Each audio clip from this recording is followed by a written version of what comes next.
Yo les amis, j'espère que vous allez tous très bien et je suis super content de vous retrouver pour une nouvelle analyse. Alors que l'été pointe le bout de son nez, il est temps de revenir au classique de la chaîne. Voici le mercato idéal du PSG.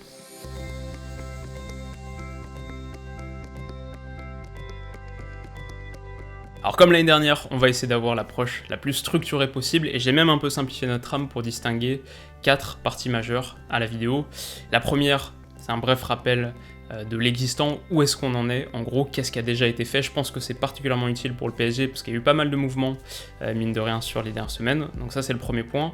Ensuite, logiquement, les départs. Quel départ est-ce qu'on accepte, quel joueur est-ce qu'on pousse vers la sortie, quel transfert est-ce qu'on essaie de mettre en place pour élaguer un petit peu, alléger l'effectif. Troisième point, ça va nous permettre donc d'avoir cette troisième partie, c'est les chantiers prioritaires et identifier quel poste est-ce qu'on cherche à renforcer, quel profil est-ce qu'on vise, très bien. Et puis ensuite, bien sûr, la quatrième partie, celle qu'on attend le plus, nos recrues. Et là, c'est les joueurs que j'ai ciblés qui, à mes yeux, cochent véritablement toutes les cases, dont celle primordiale du réalisme. Donc, où est-ce qu'on en est? Alors ça, c'est le plus simple, pour l'instant, une seule arrivée, celle de Mauro Icardi, option d'achat levée et apparemment un peu négociée à la baisse, on parle aujourd'hui de 50 millions d'euros plus bonus. Côté départ ensuite, fin de contrat pour Thomas Meunier qui est parti à Dortmund et pour Cavani, agent libre. Thiago Silva, Sergio Rico et Choupo-Moting le sont aussi mais ont prolongé jusqu'à fin août, histoire de disputer les derniers matchs de la saison. Tanguy Kouassi a filé au Bayern pour y signer son premier contrat pro. Adil Aouchiche devrait limiter, on parle de Saint-Etienne. Le très jeune Moussa Sissako a définitivement signé au Standard contre un demi-million. Enfin, Layvin Kurzawa, annoncé partant, a finalement rempilé pour 4 ans. Alors si on devait encore alléger l'effectif, j'agirais déjà au niveau des gardiens, en ne levant pas l'option d'achat de Sergio Rico. Je pense que 10 millions d'euros, c'est trop pour un numéro 2 qui n'a pas vraiment convaincu, surtout quand t'as pris Navas à 15, qui lui est une vraie satisfaction. J'essaye aussi de vendre Areola, de retour de son prêt au Real cet été, donc il veut pas d'un rôle de numéro 2, ce qui est compréhensible, mais le PSG a enfin de la cohérence à ce poste après de trop longues années de flottement. Il a un contrat jusqu'en 2023, seulement 27 ans. Encore une bonne cote à mon avis, notamment en Espagne, après son passage réussi à Villarreal. Je pense qu'on peut en tirer une petite dizaine de millions. Et alors ensuite, ça se complique. Certains diront Paredes, mais au-delà de l'opération financière véritablement catastrophique à laquelle tu consens si tu le lâches maintenant, je pense qu'il a encore un rôle à jouer au sein d'un PSG qui est déjà pas très fourni au milieu, à part Paredes. T'as Verratti, Gueye, Herrera, et encore, quand on sait à quel point Herrera est fragile physiquement, t'as perdu Kouassi. Pour moi, tu peux pas vraiment te permettre de lâcher Paredes. Alors ça laisse seulement 2 cibles évidentes, Ressé et Draxler. J'aimerais pouvoir les effacer de l'ardoise, libérer leur salaire, peut-être même en tirer un petit chèque, surtout pour Draxler, mais la réalité c'est qu'à 1 an de la fin de leur contrat, 1 an tous les deux, je les imagine pas changer de stratégie et je crois qu'ils resteront jusqu'au bout. Donc on va adopter une approche pragmatico-pessimiste et en rester là. Alors du coup, quels sont les chantiers prioritaires ? C'est pas le plus fun, mais il faut d'abord, bien sûr, un gardien remplaçant. Sans Rico et sans Areola, il reste que Marcin Bulka et Garrison Innocent, les deux cumulés, c'est 90 minutes en pro. Denis Franchi, 17 ans, s'est entraîné avec le groupe ces derniers jours, mais voilà, si Navas se blesse, il te faut absolument une doublure expérimentée, à faible coût. Ça, c'est la première chose. Ensuite, depuis le départ de Meunier, le PSG est bien sûr très démuni au poste de latéral droit. Il reste Dagba, qui est encore assez tendre, peut-être un poil fragile aussi, 2 grosses blessures cette saison. Et reste Kehrer, qui peut rendre service, mais qui est plutôt un central qu'un joueur de couloir. Donc voilà, là je vais vraiment cibler un latéral droit titulaire qui sait tout faire, qui est très réputé pour sa qualité défensive, notamment haut sur le terrain. Parce que si on part du principe que tes offensifs défendent peu, il faut que derrière ça travaille pour deux. La troisième recrue essentielle ensuite, pour moi, c'est vraiment un milieu polyvalent à très fort volume. Là encore une fois, un des principes forts de la construction d'effectifs du PSG, c'est que tu as un secteur offensif étoilé, un poil nonchalant, il y a un vrai déséquilibre. Dans l'absolu, c'est pas idéal, mais bon, ça t'apporte aussi une vraie force de frappe parmi les meilleurs en Europe, donc il faut l'admettre, tu peux ponctuellement faire défendre Neymar et Mbappé, tu peux pas non plus transformer leur identité et faire d'eux des joueurs qui sont pas. En tout cas, tu prends des gros risques si tu le fais, et à mon avis, ce serait pas payant dans ce contexte. Donc si on laisse de côté cette idée, il faut compenser ailleurs, et notamment derrière, il faut que la salle des machines bouillonne. Et c'est pour ça que je veux un milieu à très très forte activité, qui gratte beaucoup de ballons, mais qui a aussi une vraie capacité de projection, qui est cette pile inépuisable, qui idéalement est polyvalent aussi, parce que Tourelle a peut-être pas trouvé son système idéal, et je pense encore que cette saison, Paris va alterner entre un milieu à 3 et un milieu à 2. Donc il faut que le joueur comprenne, soit capable d'être bon partout, c'est sans doute ici qu'on va dépenser le plus, et il faudra pas se tromper. Reste donc enfin la quatrième et dernière recrue, c'est à mes yeux un offensif polyvalent capable d'être la doublure d'Icardi. Donc plutôt un profil de neuf, mais qui peut rendre service ailleurs aussi, par exemple sur le côté dans le cadre d'une attaque à 3, qui sait jouer à 2 devant pour être soluble à nouveau dans une pluralité de systèmes. Il faut aussi un joueur qui accepte le défi de partir remplaçant, tout en poussant Icardi à se dépasser. Donc voilà en gros les 4 chantiers. Je peux comprendre bien sûr qu'on en veuille plus, notamment un défenseur central de très haut rang dont on parle un petit peu, mais t'as déjà 4 joueurs à ce poste, 5 si tu comptes le jeune Loïc Mbesso, et comme l'enveloppe est quand même assez réduite, on parle d'une base de 70 millions d'euros environ, bah je pense que l'idée de développer Diallo, de développer Kimpembe est pas absurde, il faut choisir ses batailles.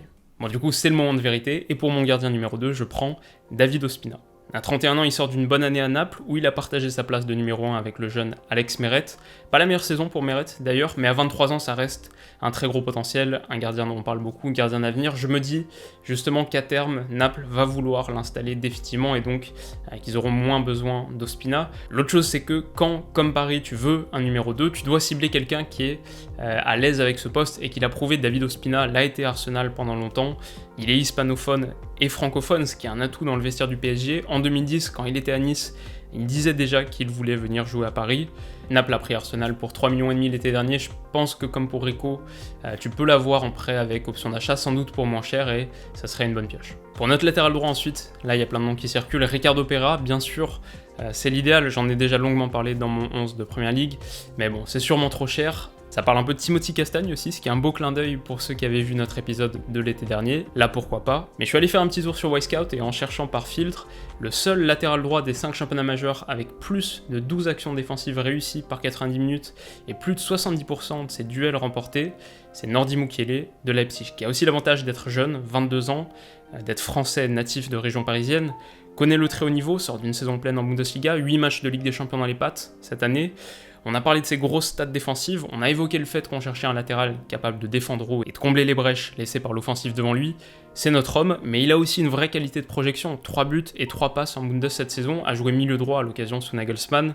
Pour moi, il a techniquement tout ce qu'on cherche à ce poste, et le petit bonus, c'est que un gars qui, à 22 ans, vient de Leipzig, a forcément des prétentions salariales moins élevées qu'un Ricardo Pereira, 26 ans, en provenance de Leicester. D'ailleurs, je pense qu'on peut dire que pour un club qui cherche à alléger ses dépenses, faire son shopping en Première Ligue, c'est pas la meilleure idée, alors qu'en faisant un peu le forcing, je me dis qu'on peut avoir Mukiele pour environ 25 millions.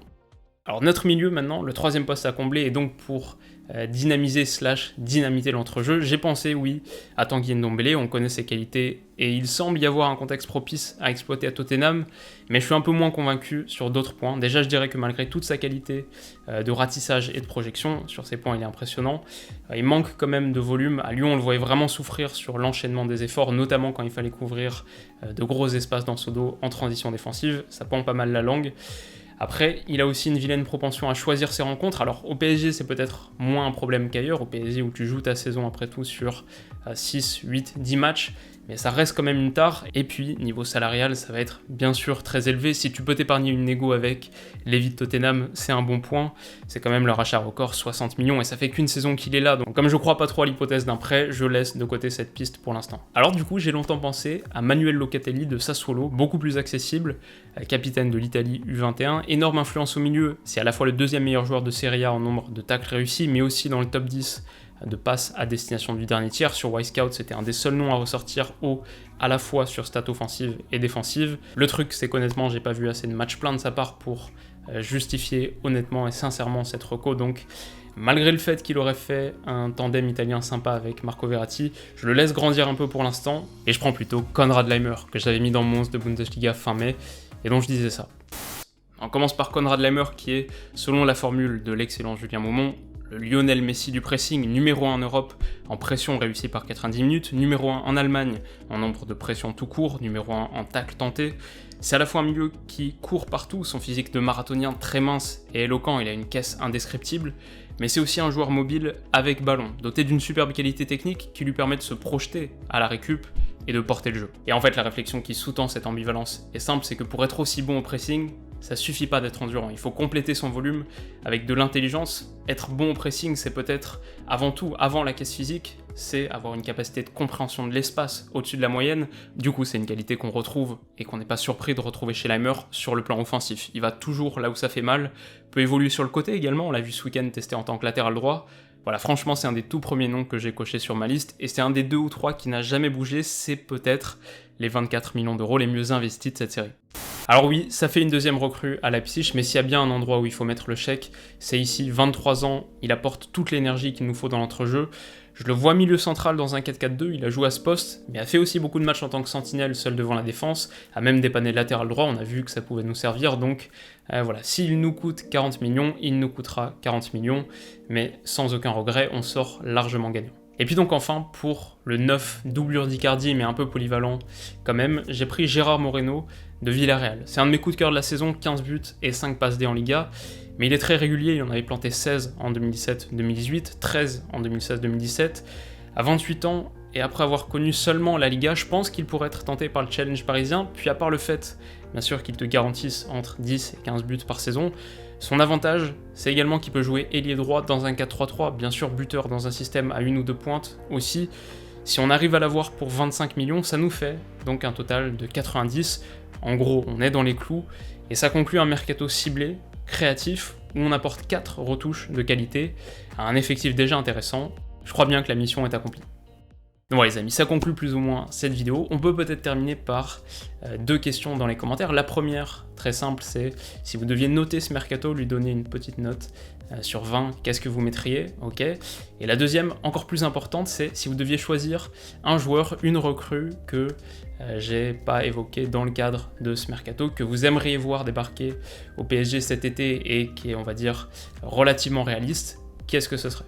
Et alors la raison pour laquelle c'est une question importante, c'est qu'on m'a dit de source sûre, et c'est pas une blague, je suis vraiment sérieux, quelqu'un que vous connaissez bien je pense, et très bien informé sur ce genre de choses, m'a dit que l'été dernier, Nasser El Khelaifi avait regardé notre vidéo Mercato idéal du PSG, je sais pas s'il a mis son petit pouce bleu, j'espère, mais voilà, s'il renouvelle l'expérience cette saison, peut-être que vous pouvez lui souffler une petite piste, un petit conseil, en tout cas bien sûr on lui souhaite la bienvenue sur la chaîne. En tout cas les amis, j'espère que cette vidéo vous aura plu, si c'est le cas, n'hésitez pas à mettre un petit pouce bleu comme vous le savez, ça m'aide vraiment. Si vous voulez pas rater la prochaine et bien sûr le prochain Mercato idéal, je sais pas encore quel club je ferai, mais il y en aura une autre, vous pouvez aussi vous abonner à la chaîne, ça m'aide et ça m'encourage, donc voilà, d'ici la prochaine, prenez soin de vous, passez une excellente soirée, la meilleure possible, et donc on se dit à très vite, bisous.